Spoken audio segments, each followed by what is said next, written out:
কোর্টের একটা রায়ে সব আটকে গেছে, কিন্তু মনে রাখবেন আমরা কিন্তু থেমে নেই।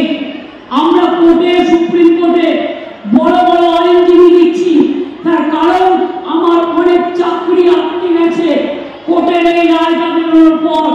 তার জন্য যতক্ষণ এটা ক্লিয়ার না হচ্ছে আমি চাকরিগুলো দিতে পারছি না। কারণ ওবিসি রিজার্ভেশনের মধ্যে দিয়ে আমি চাই যারা ওবিসি তারাও সুযোগ পাক, শিডিউল কাস্ট সুযোগ পাক, শিডিউল ট্রাইব সুযোগ পাক, জেনারেল কাস্ট সুযোগ পাক।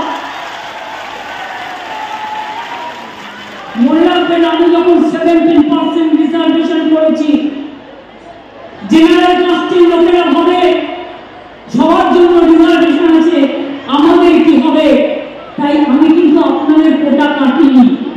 আমি ওবিসি ছেলে মেয়েদের জন্য 17% এক্সট্রা টাকা দিয়ে এক্সট্রা সিটের ব্যবস্থা করেছি, যাতে আপনাদের কোটায় হাত না পড়ে, যাতে আপনারাও ভালোভাবে আপনাদের পড়াশোনা করতে পারেন। সবটাই করা হয়েছে, বাকি কিছু রাখা হয়নি। এখানে মনে রাখবেন এই জেলায় প্রায় 1 লক্ষ পরিবারকে প্রথম কিস্তিতে 137 কোটি 29,20,000 টাকা পেয়ে গেছে বাংলার বাড়ির জন্য। এবং বাকিরা বলে দিয়েছি ডিসেম্বরে সেকেন্ড কিস্তি পাবেন। যারা প্রথম কিস্তি পেয়ে গেছেন বাড়িটা কাজটা শুরু করে কমপ্লিট করে ফেলুন, টাকাটা যে কমপ্লিট করবেন পেয়ে যাবেন ডিসেম্বরে। আর 16 লক্ষ লোককে ডিসেম্বরে ফার্স্ট কিস্তি দেবো এবং আগামী জুন মাসে সেকেন্ড কিস্তি দেবো। তারপরেও যদি কেউ বাকি থাকে তারপরে তাদেরটা করা হবে। চিন্তা করবেন না, বিশ্বাস রাখুন, ভরসা রাখুন। আমি রাজনীতিতে ভোট চাইতে আসিনি আপনাদের কাছে, আমি আপনাদের সেবা করতে এসেছি। আমি আপনাদের পাহাড়দার, যতটা পারি মানুষের সেবা করার চেষ্টা করি। পরিযায়ী শ্রমিক অনেক আছে, আমরা ওয়েব পোর্টাল করেছি 28 লক্ষ। আগে বুঝতে পারতেন না তার বাড়ির লোকটা ভালো আছে কিনা, কোথায় আছে। যেমন মৎস্যজীবীরা মনে রাখবেন, মৎস্যজীবীদের জন্য পোর্টাল হয়েছে, ট্রেকিং কার্ড হয়েছে, তেমনি পরিযায়ী শ্রমিকদেরও আমরা রাখি, যাতে বাড়ির লোক জানতে পারে তারা অসুস্থ হলে, তারা কোনো বিপদে পড়লে সঙ্গে সঙ্গে আমাদের সাথে যোগাযোগ করে। এবং যারা পরিযায়ী শ্রমিক মারা গেছে প্রত্যেককে আমরা সাহায্য করে দিয়েছি। কৃষক বন্ধু যারা মারা গিয়েছে তার পরিবার, কৃষকদের তারা 2 লক্ষ টাকা করে সাহায্য দিই। মৎস্যজীবী যারা বাংলাদেশে গিয়ে আটকে গিয়েছিল, সমুদ্র সাথী যারা 2 মাস তুলতে পারে না, তাদের আমরা 5,000 করে 10,000 টাকা দেবো আগামী বছর থেকে। এটাও আমাদের পরিকল্পনার মধ্যে আছে।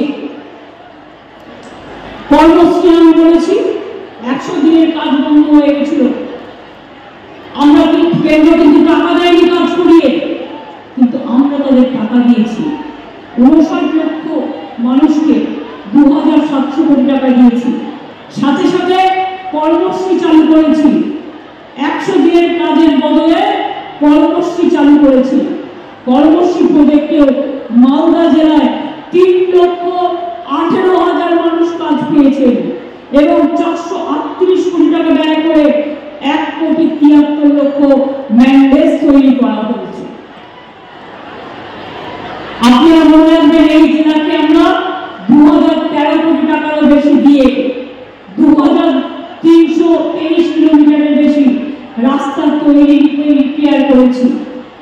পথশ্রীর আওতাতে প্রায় 400 কিলোমিটার রাস্তা করেছি। নতুন ব্রিজ হয়েছে 29টি। এছাড়াও ভুলার নদীর নাকাট্টি সেতু, ঘূর্ণিঝড় মানিকচকের উপর সেতু 131 কোটি টাকা, 290 কোটি টাকা। একটা সেতুতে কত খরচ হয়?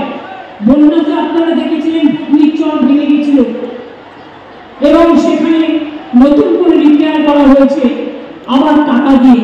সাবিত্রীকে ধন্যবাদ, রৌফ সাহেবকে ধন্যবাদ, তারা বারবার তার মধ্যে ধন্যবাদ এই কথাগুলো এবং ডিএমএসপি নিজে আমাদের কাছে নিয়ে এসেছিলেন। আপনারা জানেন মালদা মেডিকেল কলেজ থেকে শুরু করে এখানে 489টি সুস্বাস্থ্য কেন্দ্র ব্লকে তৈরি করা হয়েছে, আরো হবে আগামী বছর। আমরা এখনো পর্যন্ত প্রায় 13,700 বাংলায় সুস্বাস্থ্য কেন্দ্র তৈরি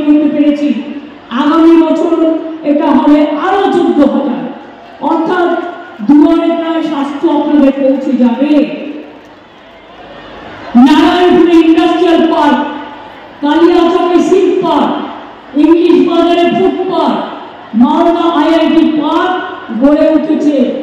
৫৭,০০০-এর বেশি ক্ষুদ্র শিল্পে ১ লক্ষ মানুষ কাজ করছেন এবং কর্মরত আছে, ক্লাস্টার আছে ৪০টি। আমি মনে করি আপনাদের এখানে আম বিদেশি যেমন রপ্তানি করছে, মালদা কিন্তু ভালো করে দেখুন, ইন্ডাস্ট্রি যারা আছেন, ইন্ডাস্ট্রিয়ালিস্ট, অনেক কিছু হতে পারে আপনাদের এখানে। একটু মাথা খাটান। মালদা বিহারের বর্ডার, ঝাড়খণ্ডের বর্ডার, বাংলাদেশের বর্ডার। অ্যাডমিনিস্ট্রেশনের দিক থেকে সব প্রশাসনকে সতর্ক যেমন থাকতে হবে, যাতে কোনো গুন্ডা এসে গুন্ডাগিরি না করতে পারে। সাথে সাথে এখানে বিজনেস করা মানে আগে মালদা গৌরবঙ্গে দুয়ার হিসেবে পরিচিত ছিল গেটওয়ে, অর্থাৎ আপনারা এখানে বিজনেস করলে সারা উত্তরবঙ্গ তার সুফল পাবে। এবং মালদায় আপনাদের কথা শুনে, ইন্ডাস্ট্রির কথা শুনে আমরা শিল্প নগরী তৈরি করেছি। আরো বেশি করে করুন, আরো ঢেলে সাজান। আর যখন বিজনেস করবেন মনে রাখবেন যে একটা হাতে প্রজেক্ট নেবেন যে আমার বিজনেস দিয়ে আমি 10টা পরিবারকে সাহায্য করব, 10টা গরিব মানুষের ঘর করে দিন না, বেশি টাকা লাগে না। 10টা গরিব মানুষের ঘর করতে বড়দের 15 লক্ষ টাকা। পাথর ছাড়াই প্রতিকার সম্ভব। মালদার প্রাচীনতম ভৃগু বংশ জ্যোতিষী পণ্ডিত এস শাস্ত্রী।